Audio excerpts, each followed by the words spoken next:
Welcome to the Gospel Road. 1 Samuel 1 is what we're going to look at today. It says, there was a certain man, Ramathan Zophim, on the hill country of Ephraim, whose name was Elkanah, the son of Jerome, son of Elihu, son of Tahu, son of Zappah, and Ephronite. He had two wives. The name of the one was Hannah, and the other was Peninnah. And Peninnah had children, but Hannah had no children. Now this man used to go up year by year from his city to worship and to sacrifice to the Lord of the hosts at Shiloh, where the two sons of Eli, Hophni and Phinehas, were priests of the Lord. On the day when Elkanah sacrificed, he would give portions to Peninnah, his wife, and to all her sons and daughters. But to Hannah, he gave a double portion because he loved her, though the Lord had closed her womb. And her rival used to provoke her grievously, to irritate her, because the Lord had closed her womb. So it went on year by year. As often as she went up to the house of the Lord, she used to provoke her. And then Hannah wept and would not eat. And Elkanah, her husband, said to her, Hannah, why do you weep? And why do you not eat? And why is your heart sad? Am I not more to you than 10 sons? After they had eaten and drunk in Shiloh, Hannah rose. Now Eli the priest was sitting at the seat beside the doorpost of the temple of the Lord. She was deeply distressed and prayed to the Lord and wept bitterly. And she vowed a vow and said, O Lord of hosts, if you will indeed look on the affection of your servant and remember me and not forget your servant, but will give to your servant a son, then I will give him to the Lord all the days of his life, and no razor shall touch his head. As she continued praying before the Lord, Eli observed her mouth. Hannah was speaking in her heart, only her lips moved, and her voice was not heard. Therefore Eli took her to be a drunken woman, and Eli said to her, How long will you go on being drunk? Put your wine away from you. Hannah answered, No, my lord. I am a woman troubled in spirit. I have drunk neither wine nor strong drink, but I have been pouring out my soul before the Lord. Do not regard your servant as a worthless woman, for all along I have been speaking out of my great anxiety and vexation. Then Eli answered, Go in peace, and the God of Israel grant your petition that you have made to him. And he said, Let your servant find favor in your eyes. Then the woman went her way and ate, and her face was no longer sad. They rose early in the morning and worshipped before the Lord. They went back to their houses in Ramah, and Elkanah knew Hannah his wife, and the Lord remembered her. And in due time Hannah conceived and bore a son. She called him Samuel, for she said, I asked for him from the Lord. The man, Elkanah, and all the house went up to offer to the Lord the yearly sacrifice to pay his vow. But Hannah did not go up, for she said to her husband, As soon as the child is weaned, I will bring him, so that he may appear in the presence of the Lord and dwell there forever. Elkanah, her husband, said to her, Do what seems best to you. Wait until you have weaned him. Only may the Lord establish his word. So the woman remained, nursed her son until she weaned him. When she weaned him, she took him up with her, along with a 3-year-old bull, a ephah of flour, a skin of wine, and she brought him to the house of the Lord at Shiloh. and the child was young. Then they slaughtered the bull, and they brought the child to Eli. And she said, "O my Lord, as long as you live, my Lord, I am the woman who is standing here in your presence praying to the Lord. For this child I prayed, and the Lord has granted me my petition that I made him. Therefore I have lent him to the Lord as long as he lives." He is lent to the Lord, and he worshiped the Lord there. 1 Samuel chapter 1.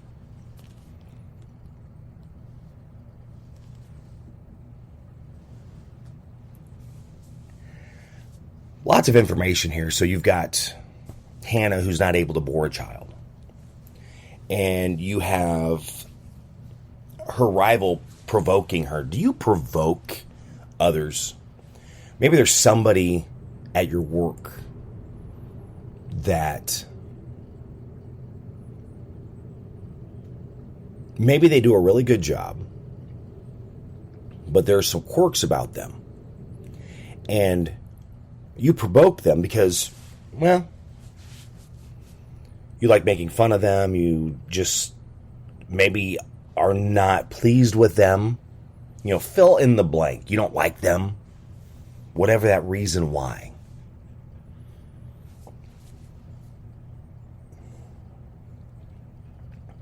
I don't deny I poke a lot of fun every day.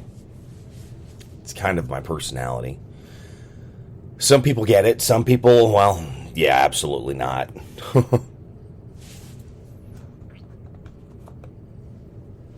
But I don't do it because I don't like somebody. That's not my reasoning. I guess you could say I'm just hard, I'm gruff. Different kind of cat.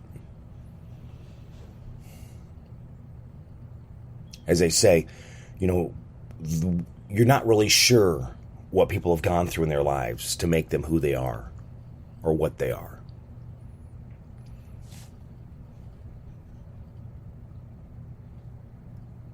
And that's one thing here is when you're provoking somebody or you're making fun of somebody because you don't like what they do, you don't like how they work, you don't like what they do, but maybe they're getting their stuff done and maybe they're doing it better than you, so you're jealous.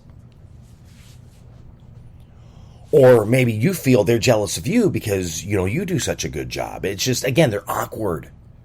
They're not really sure how to act or react around people because it just might not be their thing. So when you do that and you provoke them, you're not really sure what they're dealing with. Now, I'm saying this because in my mind it's what it says. I don't know if that's how it comes out. But when I do a lot of things or I joke around, it's not a personal thing. So it's not about personal stuff. You know, they might have just tripped on something. You know, they did something at work. I mean, it's just little things like that. I'm that annoying guy. I am. I'll admit it. But at the same time, I would do anything for them.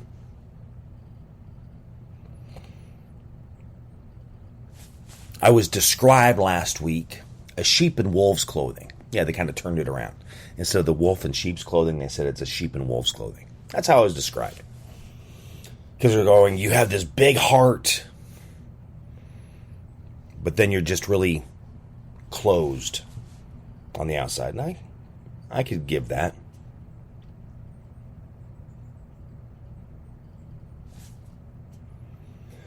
But when you are giving someone grief, when you're giving them a hard time about something that maybe they have no control over, so like with Hannah, it was because she wasn't able to bore children. You see, that's just not cool. Now, that's not right. When people are going through things, you know, as they always say, be kind to people every day because you don't know what they're going through. You know, have you walked a mile in their shoes? Have you got in their mind? You don't want to get in my mind. You don't want to walk a mile in my shoes either. Again, am I perfect at this? No, I'm sure I fail all the time. Not that I'm trying to provoke people to rile them up or stir them up.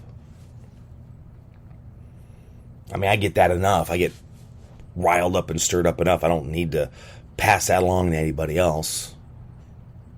Get a lot of toxic energy that comes from people around me. Certainly try not to give that to anybody else.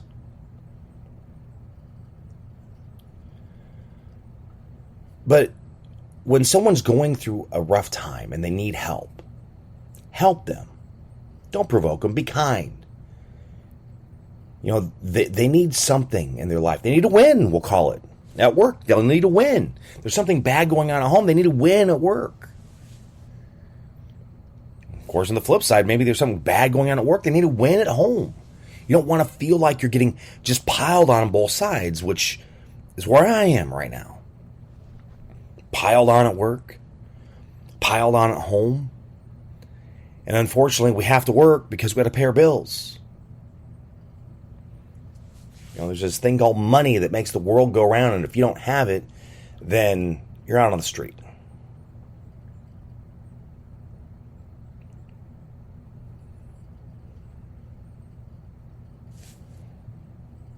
Puts you on your knees almost every day, praying. Asking for help. Asking for guidance. Wondering what to do, where to go next. If you even can, if you even are able to, or if there was even a place to go. But if you're not someone who knows, or even if you are someone who knows a person and they're going through a time,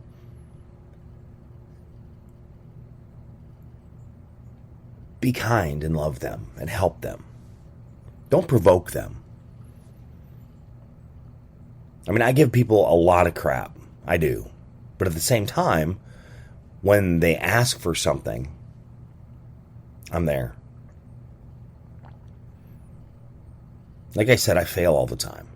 I'm far from perfect. Far from ever being perfect. And I am certainly saying don't use my example, even though we need to be the example because people follow us. Well, I fail at that too. And I tell you right now, I fail at that. Fail at being that example. And I'm sure I'll have to answer for that one day. But at the same time, I almost want to just get locked away in a cabin somewhere. And not have to deal with anybody. It's rough. Many of us know that it's rough. Life is not easy. As the saying goes, the struggle's real, and it is. So we've got 1 Samuel here talking about the birth of Samuel and how it led to that. I wonder if I could use that example of, hey, God, you know what, I won't put a razor in my head. Of course, too late, I already have. Well, not in the last 3 years. Wonder what that would be like today. If someone said that. You know, we have all these expectations and rules and how you need to look and different things. You know, cut your hair, shave your face. This is how you must look. Maybe I'll try that. Somebody looks at me and says I need to go get a haircut. I'll go, you know what? I said to God that I would not put a razor to my head anymore. Kind of half joking, but on the flip side, I don't know. You know, you're kind of at that point in your life at times that you're just grabbing and reaching for straws because you're not sure where to turn or where to go because life is not easy.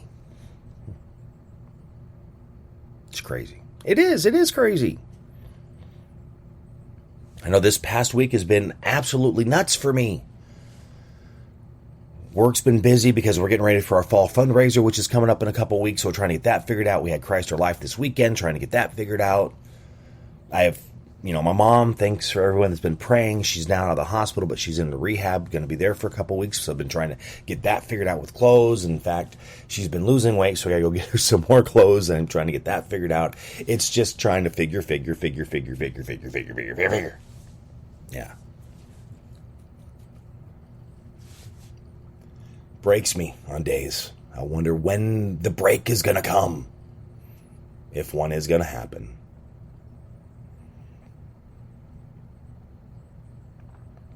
And my dad and his issues, being very uneasy on his feet, not breathing well. I just never know what I'm going to come home to every day. I don't. I have no concept what I'm going to walk into. I also have no concept of the phone call I'm going to get. Because he refuses to listen and continues to drive, and I don't like him driving. But supposedly he's a responsible adult and he's supposed to know. I also can't be everywhere. I'm not God. I'm not Jesus. I can't be everywhere. One person. I'm at work. I'm at home. I'm doing the best I can, and I'm sure I'm not doing well with that either. I don't know. Can't tell. I'm kind of worn down, kind of tired. This week, I got a busy week this week, and just crazy. Crazy. Life is nuts. But we just keep pushing on. Again, see, as I said, you don't know what someone's going through in their life. So be kind to them. Love them. Don't be, what we do as people and judge and backbite and rumor, because that's what we do, because we're people. But we shouldn't be doing that. But we do.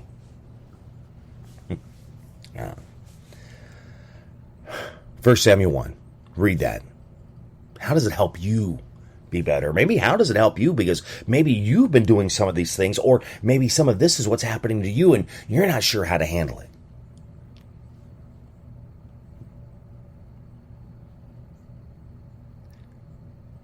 Just be good to one another. Be kind. Remember, it's being better today than we were yesterday. Being better tomorrow than we are today. 1 Samuel 1. Read that. See how it helps you be that better person. If you enjoyed this, you can always share it with others on social media. Find me on social media as well. Facebook, Instagram, Twitter, TikTok, YouTube. My Buddy Jimmy. I had to think there for a minute. As well as mybuddyjimmy.com. See all my other podcasts or videos or whatever it is that I do. I'm kind of behind on one of my podcasts, the storytelling one, because the website that I used has seemed to have gone away. It's where I got all the stories. It's kind of crashed. And I'm still trying to get some time squeezed up to get a few more interviews. I've got one that I am looking at right now that I've been trying to get set up, but again, things have just been crazy at work, so I try to make sure I keep this one going. I've been doing it for a long time. But you can find all my podcasts through there as well. Also, be sure to give a rating on the platform that you listen. I always appreciate that, too. And you can find me at all those places, social media, so yeah. Always looking forward to every day because it's an adventure, right? Thank you for listening to The Gospel Road. Have a great day. God bless.